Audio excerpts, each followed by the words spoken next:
E aí, pessoal, boa terça-feira. Ontem eu tentei gravar, mas não deu, mas isso não muda o fato que a gente está aí cheio de notícia pesada, incluindo do Oswaldo Eustáquio, e a gente já vai conversar sobre isso, tá? Olha o perigo que eu falei. Senador propõe prisão de até 8 anos para quem não tomar xing-ling.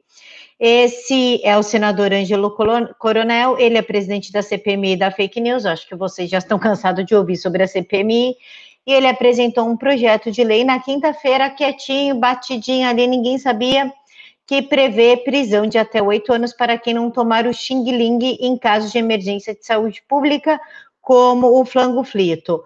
O texto prevê ainda punição para os pais que não colocarem a picadinha no braço de seus filhos e para quem divulgar notícias falsas sobre os imunizantes do Programa Nacional. O que acontece? Já era a sua opinião, tá?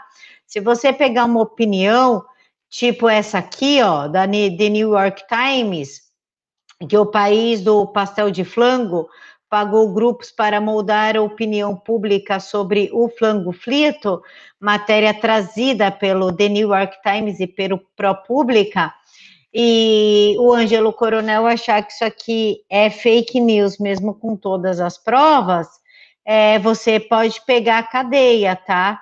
E, inclusive, o país do pastel de flango moldou a opinião pública até da mídia brasileira. Quem quiser ler a matéria inteira, é uma matéria um pouquinho extensa, porque tem provas, são documentos muito extensos, né? Tem 3.200 diretivas e 1.800 memorandos. Isso aqui é um resumo de tudo que tem. Eles pagaram também mídias no Brasil, como, por exemplo, Folha de São Paulo, Editora Globo, Correio Brasiliense e Grupo Bandeirantes. Então, uma coisa está interligada à outra. É o país do pastel de frango moldando opiniões, inclusive pagando internautas para ficar nos comentários agredindo quem se colocava contra as medidas do pastel de flango e falando sobre o vírus flango-flito e atacando essas pessoas até elas se calarem. Aí veio a picadinha no braço compulsória e, por último, um senador que propõe prisão de até 8 anos. E aí, vocês acham realmente que o negócio ainda é opcional, que você vai poder escolher? Não, você não vai, e a gente já vai falar do Oswaldo Eustáquio, por sinal. Polônia anuncia projeto de lei de liberdade de expressão online. Eu quero ir morar na Polônia.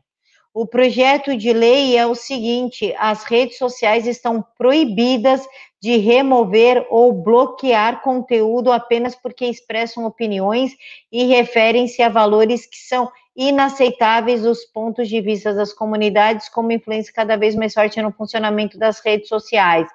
Então, é o seguinte: se é opinião, não é notícia falsa, não pode mais remover, tá? Essa aqui é para mamães e papais. Revista científica defende que certidões de nascimento não devem incluir sexo do bebê, porque pode ofender pessoas transgêneros.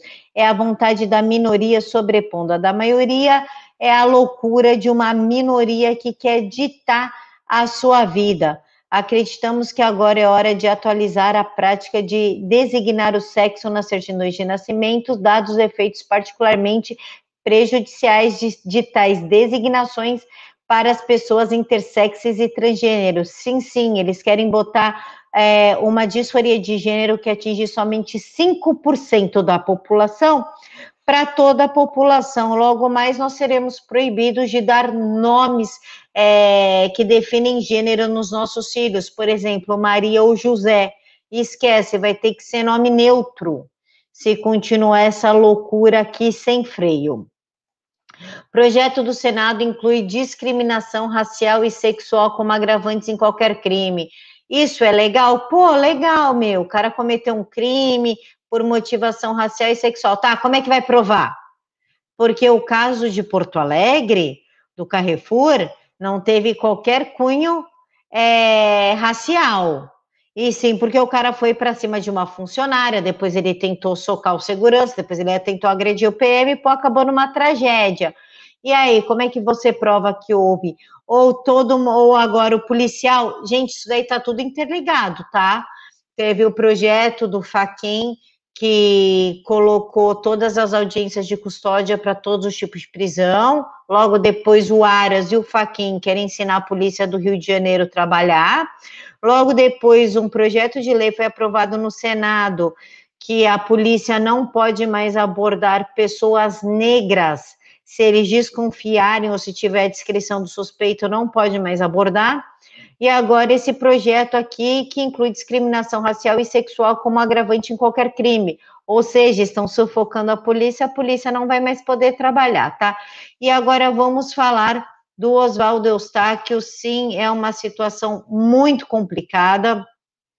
Ele ficou paraplégico, momentaneamente paraplégico. Quem noticiou isso foi o Alan dos Santos no Twitter e a Sara Winter no Instagram, tá? Então ele está momentaneamente paraplégico porque atingiu lá uma vértebra, uma tal de vértebra T5, e eles não têm equipamentos no hospital de Brasília, hospital de base de Brasília que ele se encontra, não tem o equipamento para saber se vai ser permanente ou se é somente uma pressão que está acontecendo em cima da vértebra. Vamos orar para que seja somente temporário.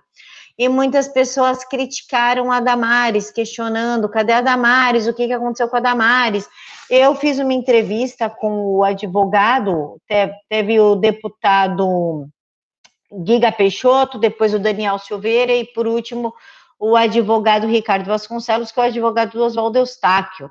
E na entrevista, está no canal Jornal Cidade Online, para quem quiser assistir essa entrevista, TV Jornal da Cidade Online, é a última live postada lá. E eu conversei com o advogado, vou passar um trechinho aqui, em que ele explica sobre a ministra Damares. Então, eu peço, por gentileza, para vocês assistirem. Doutor, por gentileza, só para a gente deixar claro aqui a posição da ministra Damares, ela se posicionou, falou alguma coisa?